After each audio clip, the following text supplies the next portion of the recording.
Tapis rouge, stars et croisettes, si parfois le Festival de Cannes peut sembler déconnecté du monde réel, il est en réalité souvent le reflet de son époque, comme par exemple pendant les années 90-2000. Tout commence sous l'impulsion de Gilles Jacob, le délégué général du festival négocie en 1986 la diffusion des cérémonies par Canal+.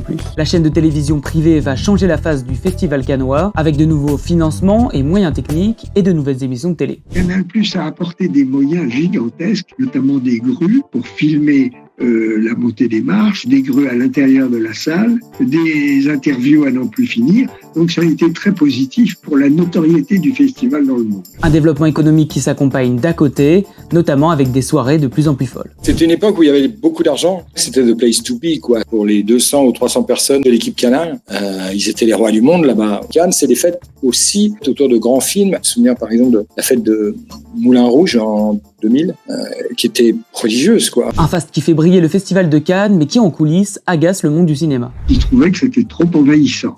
Et donc, il fallait de temps en temps taper sur la table. Alors, on avait mis Canal+ à l'autre bout de la croisette. Mais très souvent, ils nous volaient les stars. Comme c'est eux qui les invitaient, qui payaient les billets d'avion, etc. Parce que nous, on n'avait pas les moyens. Et donc là, on était obligés de se fâcher. Puis on a vu ça. La publicité s'emparait de ça, les filles habillaient des robes de couture et puis il fallait mettre le bijou et c'était sponsorisé par des grands joailliers, par des robes de couture.